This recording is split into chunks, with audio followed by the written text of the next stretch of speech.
کبھی اپنی لٹی ہوئی عصمت پر ماتم کرنے لگتی اور کبھی اپنے بیوہ ہونے پر بین کرنے لگتی۔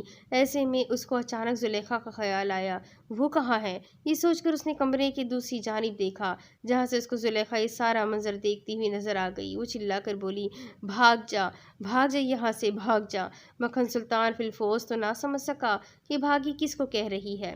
پہلے وہ سمجھا کہ وہ اس کو اپنے گھر سے جانے کا کہہ رہی ہے، لیکن دوسرے ہی لمحے اس کو زلیخا کا خیال آیا کہ اس سارے کھیل میں وہ کہاں ہے۔ جیسے ہی مکھن سائی نے بھاگی کی نظروں کے تعاقب میں دیکھا تو اس کو دوسری طرف ایک چھوٹا سا کمرہ نظر آیا، جس کی ایک کھڑکی کی جالی سے زلیخا اس سارے منظر کو دیکھ رہی تھی۔ سائی سلطان نے جب اپنی جیب سے ماچس نکال کر گھر کو آگ لگانے کے لیے بابو کی طرف دیکھا جو مٹی کا تیل پورے گھر میں چھڑک رہا تھا، بھاگی کی ایک اور دلدوز چیخ نے زلیخا کو بھی چونکنے پر مجبور کر دیا۔ وہ چیخ کر بولی، زلیخا میری بیٹی، یہاں سے بھاگ جا، میں نے تجھے اللہ کے حوالے کیا، بھاگ میری بیٹی بھاگ۔ دوسرے ہی لمحے سائی مکھن کا زوردار تھپڑ اس کے گال پر اپنا نشان چھوڑ گیا۔ اس نے نفرت سے اس کے منہ پر تھوک دیا تو مکھن غصے میں آگ بگولا ہوتا ہوا بھاگی کو بالوں سے پکڑ کر گھسیٹ کر کمرے کے وسط میں لے آیا، اس پر پرالی ڈال کر تیل چھڑکا اور ماچس سے تیل جلا کر آگ لگا دی۔ آگ دیکھ کر زلیخا کمرے سے باہر نکلی تو ایک مہربان ہاتھ نے اس کو بازو سے پکڑ لیا۔ وہ اندھیرے میں بھی اچھی طرح درود احمد کو پہچانتی تھی۔ اس نے خاموش رہ کر اس کو اپنے ساتھ چلنے کو کہا، لیکن زلیخا روتی چیختی جا رہی تھی۔ درود احمد کو بھی ڈر تھا کہ کہیں سائی مکھن اس کی چیخیں سن کر ادھر نہ آ نکلے، لیکن پورے گاؤں میں بھاگی کی چیخیں سنائی دے رہی تھی اور وہ شاید ماں کی ممتا کا حق ادا کر رہی تھی کہ اس کی چیخوں میں زلیخا کی کوئی آواز نہ شامل ہو جائے جو مکھن سائی کا دھیان اس کی طرف چلا جائے۔ ماں کی ممتا مرتے مرتے بھی اپنا حق ادا کر رہی تھی۔ یاد رکھنا مکھن سائی وہ پاک ذات لا شریک ہے جو کل جہانوں کی مالک ہے۔ بھاگی کی آواز پھٹ رہی تھی، لیکن وہ جتنا اونچا بول سکتی تھی وہ بول رہی تھی، تم کتوں کی طرح مرو گے، تمہارا پورا خاندان کتوں کی طرح مرے گا۔ اتنی بھیانک موت کبھی اس گاؤں کے نامردوں نے نہیں دیکھی ہوگی۔ یاد رکھو گاؤں والوں، کل کو تمہاری باری بھی آئے گی، یاد رکھو۔ بھاگی جل رہی تھی، اب اس کی آوازیں آنا بند ہو گئی تھی۔ ولی محمد بھاگی کے گھر سے کچھ فاصلے پر کھڑے درود احمد کے منتظر تھے۔ انہوں نے درود احمد کو زلیخا کے ساتھ آتے دیکھا تو جلدی سے وہاں سے جانے لگے، لیکن زلیخا نے رک کر اپنے جلتے ہوئے گھر کو دیکھا اور اپنی ماں کو دیکھا جو کھڑکی سے ہاتھ باہر نکالے کسی کو مدد کے لیے پکار رہی تھی، لیکن سب کے سب خاموش تماشائی بنے اس جلتے ہوئے گھر کو دیکھ رہے تھے۔ اور پھر ولی محمد، درود احمد اور زلیخا نے بھی دیکھا کہ سائی نور العین اور سلطان سائی بھی اس تماشے میں شامل ہو گئے۔ زلیخا کا وہاں سے نکلنا معجزے سے کم نہ تھا۔ جیسے ہی ولی محمد نے بھاگی کی پہلی چیخ سنی، ان کو ایک جھرجھری سی آ گئی۔ وہ مراقبے میں بیٹھے اس چیخ کی دردناکی پر غور کرنے لگے تو دوسری چیخ نے ان کو جھنجھوڑ کر رکھ دیا۔ پاس سے ہی آواز ابھری، جاؤ ولی محمد، کسی کو زندہ بچا سکتے ہو تو جلدی کرو۔ ولی محمد نے گہری نیند میں سوئے درود احمد کو جگایا تو اتنی دیر میں بھاگی کی چیخوں کی آواز تیز ہو گئی۔ پھر وہ رونے لگی، پھر وہ چلانے لگی، پھر اس کے مرد شمروز کی ایک دلدوز چیخ نے پورے گاؤں کو ہلا کر رکھ دیا۔ درود احمد کو ولی محمد نے ساری بات سمجھا کر بھاگی کے گھر کی طرف تو بھیج دیا، لیکن ان کا دل اس بات سے بھی خوف کھا رہا تھا کہ کملا جھلا کہیں کوئی کام نہ بگاڑ دے۔ لیکن وہ جیسے ہی بھاگی کے گھر کے پاس پہنچے تو آگ بھڑک اٹھی۔ پھر انہوں نے سائی مکھن اور بابو کو اندر سے باہر قہقہہ لگاتے ہوئے نکلتے دیکھا تو پوری بات سمجھنے میں ان کو دیر نہ لگی۔ انہوں نے درود احمد کو گھر کی پچھلی طرف بھیجا تھا، ایک چھوٹی کھڑکی جو کھلی ہوئی تھی۔ درود احمد اس سے اندر داخل ہوا اور روتی چلاتی زلیخا کو بازو سے پکڑ کر اسی کھڑکی سے باہر کود گیا۔ دونوں باپ بیٹا زلیخا کو بچانے میں کامیاب ہو گئے تھے، لیکن بھاگی اور شمروز اندر جل کر مر گئے تھے۔ ولی محمد اور درود احمد اس بات کے گواہ تھے کہ آگ مکھن سائی نے لگائی ہے، اس کے ساتھ بابو اور دوسرے لوگ بھی تھے۔ لیکن پھر جب انہوں نے نور العین اور سائی سلطان کو ایک طرف کھڑے قہقہے لگاتے دیکھا تو دکھ اور تعصب سے ان کی آنکھوں میں آنسو آ گئے۔ وہ درود احمد سے اندھیرے میں بھی نظر نہ ملا پا رہے تھے، جس نے یہ سوال پوچھے تھے کہ اگر وہ اوپر والا خدا ہے تو پھر یہ کون ہے؟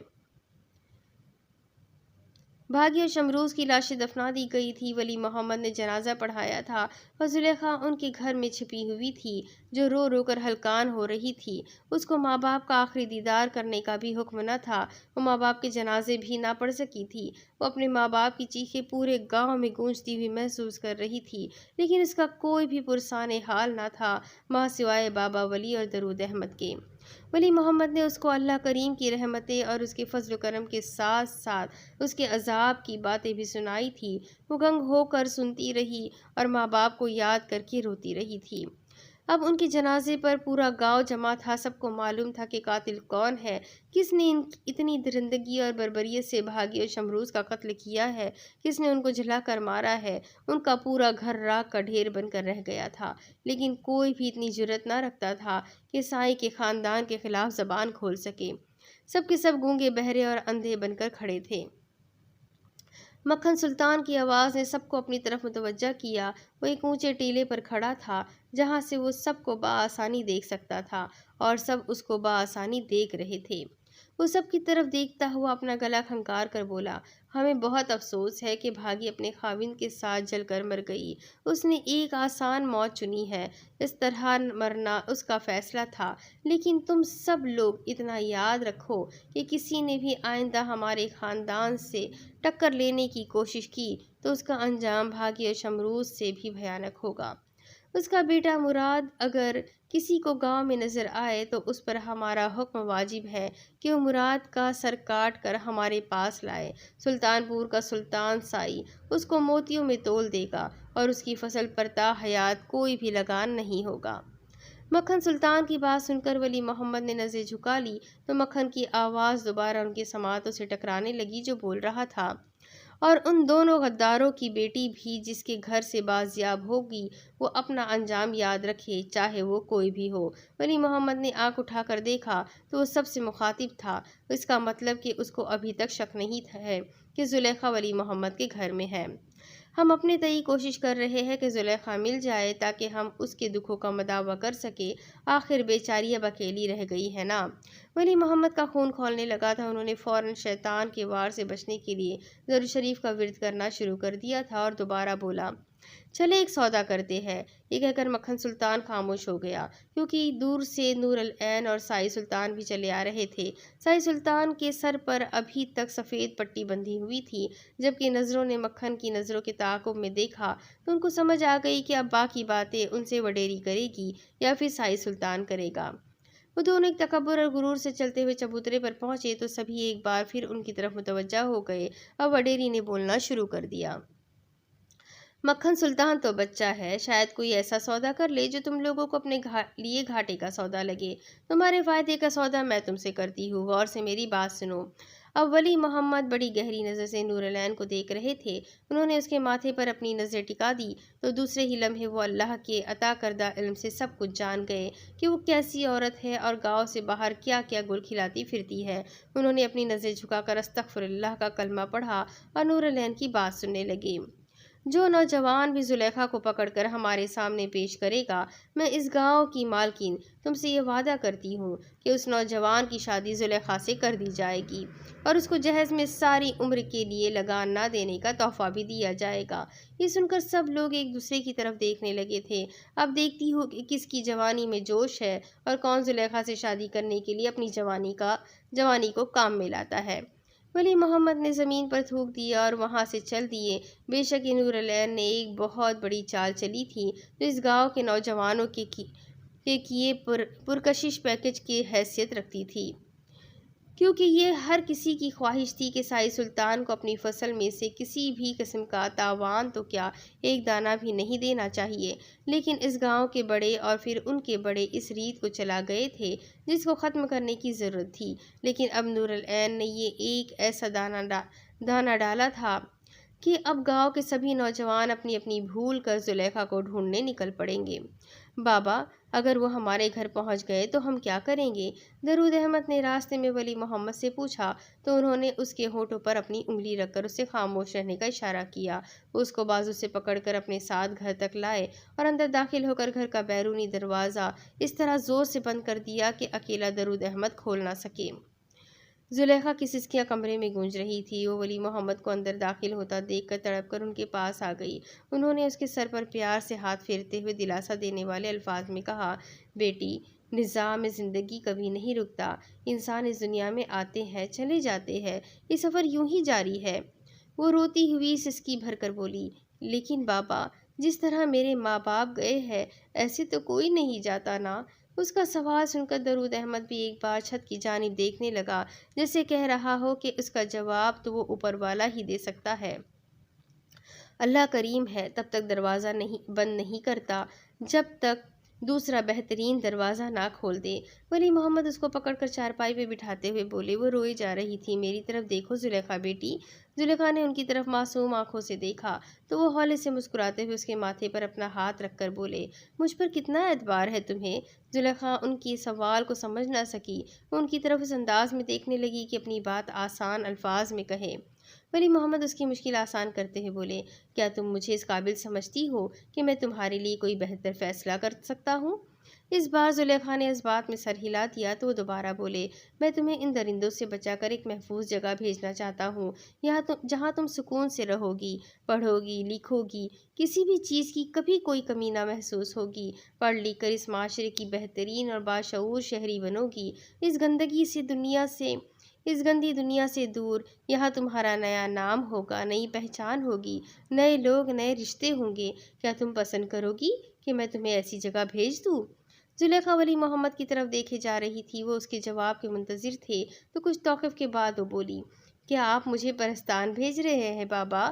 ولی محمد اور درود احمد قہقہہ لگا کر ہنس پڑے۔ ولی محمد نے پیار سے اس کے سر پر ہاتھ پھیرا اور پھر ایک محبتانہ بوسہ اس کی پیشانی پر دیتے ہوئے بولے، ہاں میری بیٹی، وہ جگہ اس گاؤں کے باسیوں کے لیے پرستان جیسی ہی ہے۔ یہ لوگ کبھی اس جگہ کی زندگی کا تصور بھی نہیں کر سکتے۔ وہ اداسی سے بولی، لیکن میرا گھر، میرے ماں باپ کی قبریں، ان قبروں پر کون پھول چڑھائے گا بابا؟ کون ان پر پانی چھڑکا کرے گا؟ کون ان کی رکھوالی کرے گا؟ کون کرے گا بابا، کون کرے گا؟ آنسوؤں کا ایک اور سلسلہ جاری ہو گیا۔ ولی محمد بھی افسردہ ہو گئے تھے، لیکن اس بچی کی داد رسی ان کی ڈیوٹی میں شامل تھی۔ وہ اس کو پھر سمجھانے والے انداز میں بولے، ہم باپ بیٹا ہے نا ان کے پاس، ہم ان کی قبروں پر پھول بھی رکھا کریں گے، پانی بھی چھڑکا کریں گے، اور پھر تم بھی تو اپنے ماں باپ کے لیے قرآن خوانی کیا کرو گی، اس کا ثواب بھی ان کو پہنچا کرے گا۔ کیا میں اس جگہ سے دور رہ کر بھی ان کے لیے دعا کر سکتی ہوں بابا؟ درود احمد اس طرح مسکرایا کہ جیسے وہ زلیخا کو کوئی مستانی سمجھ رہا ہو۔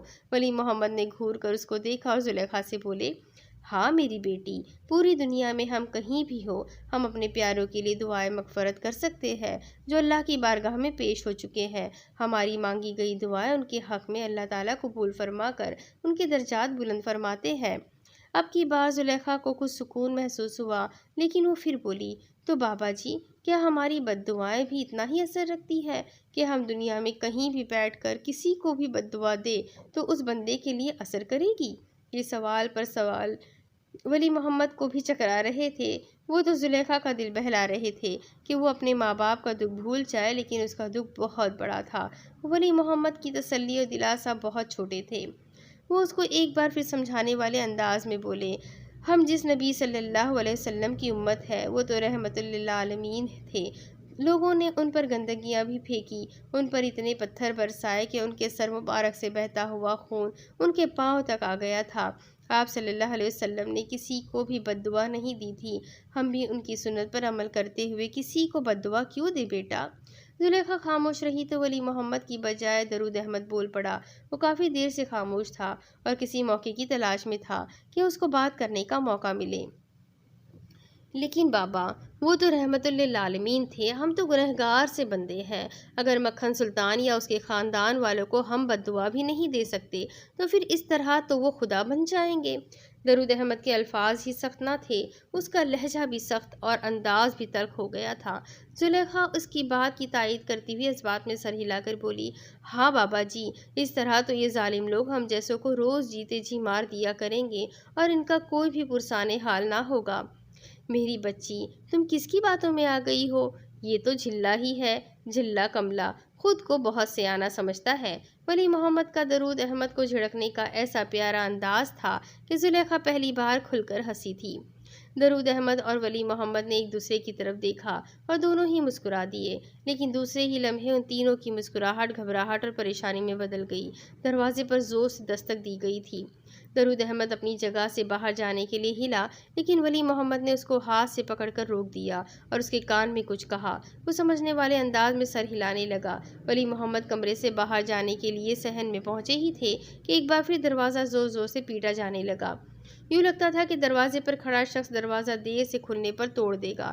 آ رہا ہوں بھائی، آ رہا ہوں، میرا دروازہ نہ توڑ دینا۔ ولی محمد ہانپ رہے تھے۔ جیسے ہی دروازہ کھلا، سامنے بابو کو کھڑے دیکھ کر ان کے تیور بدل گئے۔ وہ بابو کو کھری کھری سنانا چاہتے تھے، لیکن ایک طرف سے مکھن سلطان ان کے سامنے آ کر کھڑا ہو گیا تو وہ کچھ پریشان ہو گئے۔ وہ ان کی آنکھوں میں جھانکتا ہوا کہنے لگا، بابا جی سلام۔ ولی محمد کے سلام کا جواب دینے سے پہلے ہی وہ دوبارہ بول پڑا، میں نے سنا ہے کہ زلیخا آپ کے پاس ہے۔ اتنا سن کر ولی محمد کے پسینے چھوٹ جانا فطری عمل تھا، لیکن وہ فوراً خود کو سنبھالتے ہوئے بولے، سنی سنائی بات پر عمل کرتے ہوئے میرے دروازے پر اتنی بدتمیزی کرنے کی تم نے ہمت تو کر لی ہے، لیکن یہ جرأت مت کرنا کہ مجھ پر کوئی بھی الزام لگاؤ۔ ولی محمد کا لہجہ اتنا زبردست تھا کہ مکھن سلطان نے بابو کی طرف ٹیڑھی نظر سے دیکھا جو سٹ پٹا گیا۔ بابا جی، ہمارے اجداد نے آپ کے خاندان کی خدمت کی ہے، آپ کی عزت کی ہے۔ میں چاہتا ہوں کہ یہ عزت اور مان مرتبہ برقرار رہے۔ باقی آپ مکھن سلطان کو اچھی طرح جانتے ہیں کہ میں کس طرح پیش آتا ہوں۔ ولی محمد دروازے پر اس کو روکے رکھنا چاہتے تھے تاکہ درود احمد کی ذمے جو کام سونپا گیا ہے وہ تسلی سے کر لے۔ وہ مکھن سلطان کی آنکھوں میں دیکھتے ہوئے بولے، مکھن سلطان، تم چھوٹے سے تھے جب بڑے سائی تمہیں لے کر اس چوکھٹ پر آئے تھے کہ تمہیں کوئی ایسی پھونک مار دی جائے جو تمہیں عقل مند اور ایک اچھا شہری بنا دے، لیکن آج تمہیں دیکھ کر مجھے اپنے آپ پر حیرت ہو رہی ہے کہ میری پھونک میں کوئی اثر نہیں تھا۔ مکھن سلطان نے بدتمیزی سے ولی محمد کو دھکا دیتے ہوئے ایک طرف کیا تو وہ اپنا توازن برقرار نہ رکھ سکے اور لڑکھڑا کر گر گئے۔ مکھن سلطان نے ان کے گرنے کی کوئی پرواہ کیے بغیر اندر داخل ہوا اور اپنے چیلوں کو حکم دیا کہ پورے گھر کو چھان مارو۔ ولی محمد آنکھوں میں آنسو بھرتے ہوئے خود ہی اپنی جگہ سے اٹھے اور ایک طرف ہو کر کھڑے ہو گئے۔ بابو اور دوسرے 3 لوگ مکھن سلطان کے حکم پر پورے گھر کی تلاشی لے رہے تھے اور خود مکھن سلطان ایک طرف کھڑا ان کو احکامات جاری کر رہا تھا۔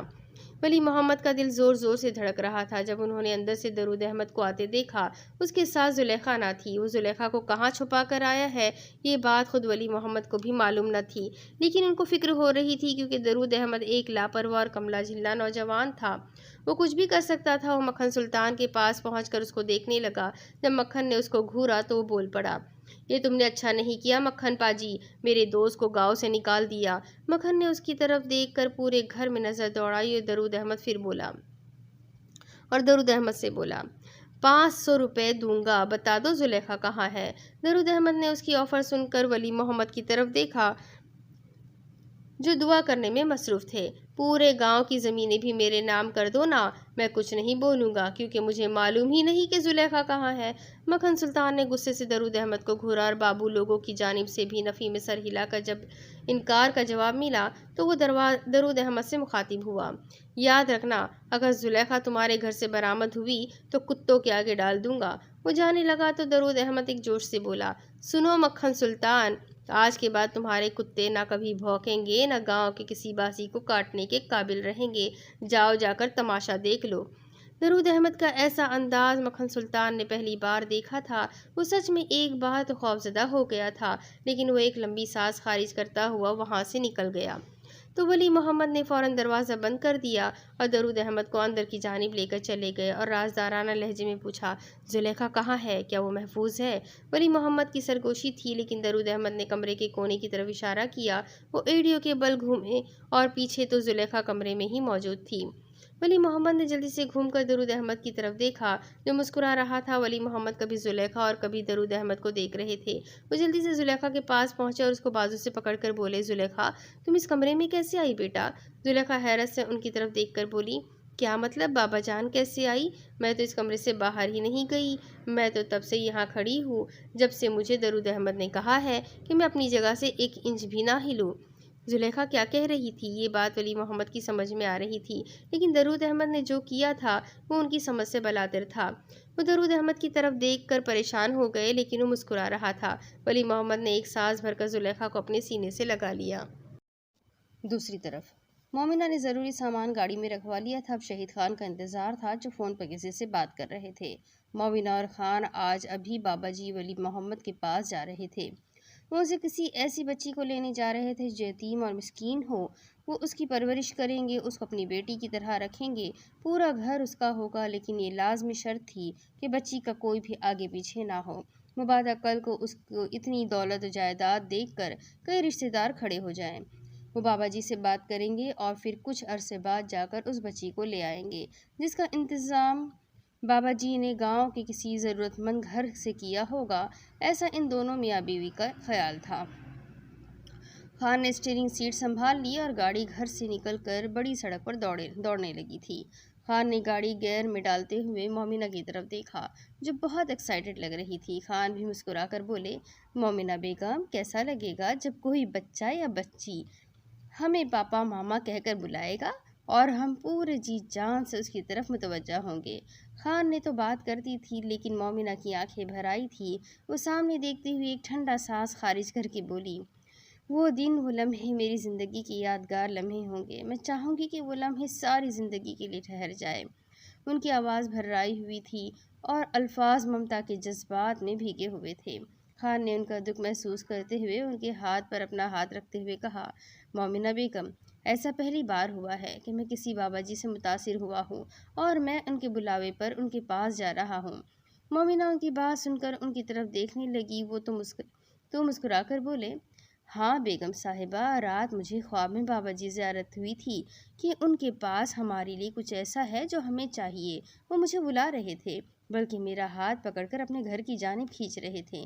مومنہ بیگم مسکرانے لگی اور بولی، خان مجھے بھی ایسا لگتا ہے کہ ہم اس چوکھٹ سے خالی نہیں لوٹیں گے۔ خان اس بات میں سر ہلا کر بولے، ہاں ایسا تب ہوتا ہے جب تخیل کو یقین کے پاؤں لگ جائے اور وہ آپ کو خود بخود آپ کی منزل کی جانب کھینچنے لگے۔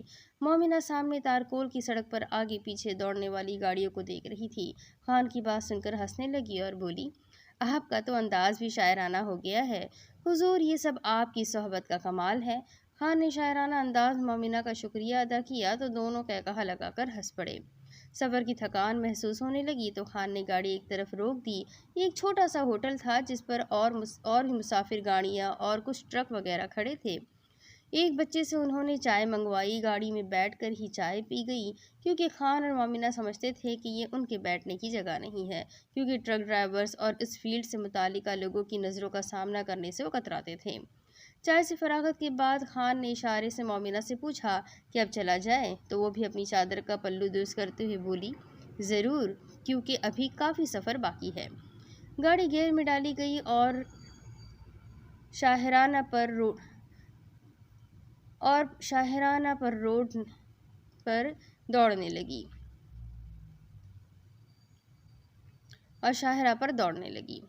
پاورفل گاڑی کا پاورفل ایئر کنڈیشن پرسکون فرحت بخش رہا تھا۔ مومنہ نے اپنی ٹیک سیٹ سے لگائی تو خان نے ان کی سیٹ کو پیچھے کی جانب کر دیا تاکہ وہ تھوڑا سا سیدھا ہو کر لیٹ سکے۔ مومنہ نے مسکرا کر شکریہ ادا کیا تو خان نے ہنس کر اپنی نظریں سڑک پر جما دیں۔ خان کے ذہن میں طرح طرح کے خیال آ رہے تھے کہ بابا جی نے خواب میں آ کر اس کو اس طرح کیوں کھینچا کہ وہ یوں لگ رہا تھا کہ خان کو گھسیٹ کر اپنے گھر لے جانا چاہتے ہیں، اور پھر ان کے پاس میری کون سی امانت یا تحفہ تھا جو مجھے دینا چاہتے تھے۔ وہ 4-5 ماہ بعد دوبارہ ان کے یہاں جانے پر مجبور ہو گئے تھے۔ خان نے جاگتے ہی ارادہ کر لیا تھا کہ وہ صبح سویرے ہی نکلیں گے تاکہ دن ڈھلے تک واپس آ جائے۔ صبح جب انہوں نے مومنہ سے بات کی تو مومنہ نے نماز سے فارغ ہو کر ان کو ابھی کے ابھی چلنے کی رٹ لگا دی۔ وہ اپنی سونی کوکھ کو ہرا بھرا دیکھنے کے لیے کتنی بے چین تھی، یہ خان سے بڑھ کر کوئی نہ جانتا تھا۔ ان کے خیال میں تھا کہ بابا جی نے جو سبق ان کو دیا ہے وہ کم یا زیادہ کر کے دوبارہ بتائیں گے، اللہ ان کے یہاں رحمت کر دے گا۔ ان کو بہت امید تھی، کیونکہ ولی محمد نے ان سے کوئی بھی پیسہ نہ لیا تھا اور نہ کوئی ایسا مطالبہ کیا تھا جیسا کہ پہلے بابو اور ڈھونگی پیروں نے پہلے بابوں اور ڈھونگی پیروں نے مومنہ سے کر کے بہت سے پیسے اینٹھ لیے تھے۔ اس بات نے مومنہ اور خان کا اعتبار اور بھی بڑھا دیا تھا کہ جب خان نے جوش میں آ کر کہا کہ وہ اولاد کی خوشی پانے کے لیے بہت سا پیسہ بھی بابا جی کو دینے کو تیار ہے تو وہ ناراض ہو گئے تھے، بلکہ انہوں نے خان اور مومنہ سے منہ تک موڑ لیا تھا۔ شاید یہی وجہ تھی کہ مومنہ کی گود ابھی تک ہری نہ ہو سکی تھی۔ یہ خیال کرتے ہی مومنہ رونے لگتی تھی تو خان ان کو حوصلہ دیتے اور اللہ کے یہاں نہ دیر نہ اندھیر ہے کی مثالیں دے کر ان کا دل بہلاتے تھے۔ مومنہ ایک جھٹکے سے اٹھ کر بیٹھ گئی تو خان کو حیرت ہوئی۔ مومنہ کی طرف پھر سامنے سڑک پر دیکھ کر بولے، کیا ہوا، ڈر گئی؟ مومنہ نے ان کی طرف دیکھ کر چند سیکنڈ تک لمبے لمبے سانس لے اور پھر رونے والی آنکھوں سے ان کی طرف دیکھ کر بولی، ہم کتنی دیر میں وہاں پہنچ جائیں گے؟ خان کو ان کے اس سوال کی کوئی تک نہ سمجھ آئی، لیکن وہ پھر بھی جواب دیتے ہوئے بولے، زیادہ سے زیادہ آدھے گھنٹے تک۔ خیریت ہے؟ مومنہ نے آہستگی سے سر ہلایا اور اپنی چادر کو درست کر کے سر پر ٹکانے لگی۔ گاڑی جیسے ہی گاؤں کی جانب جانے والی سڑک پر مڑی تو سامنے سے آنے والی ایک سفید گاڑی نے ان کی گاڑی کا راستہ روک لیا، کیونکہ سڑک چھوٹی تھی اور دونوں گاڑیاں بڑی تھیں۔ اب اس کے آگے کی کہانی میں آپ کو اگلی قسط میں سناتی ہوں۔ یہ جاننے کے لیے میرے ساتھ بنے رہے کہ اب سامنے آنے والی سفید گاڑی نے ان کی گاڑی کا راستہ کیوں روکا ہے اور آگے اس کہانی میں کیا ہونا باقی ہے۔ بہت ہی انٹرسٹنگ ہے۔ کیا وہ لوگ اس بچی کو گود لیں گے، اس بچی کو اپنے ساتھ لے جا سکیں گے، اس گاؤں سے باہر نکال پائیں گے، اور اس کے بھائی کا آگے کیا ہوگا، بھائی ملے گا یا نہیں ملے گا، یہ سب کچھ جاننا بہت انٹرسٹنگ ہے۔ تو ملتے ہیں اگلے ویڈیو میں، تب تک کے لیے اپنا خوب سارا خیال رکھیں، مجھے بھی دعاؤں میں یاد رکھیں، اور ہاں، ویڈیو کو لائک کر دیں، چینل کو سبسکرائب کر دیں، بیل آئیکن کو ضرور دبا دیں۔ اللہ حافظ۔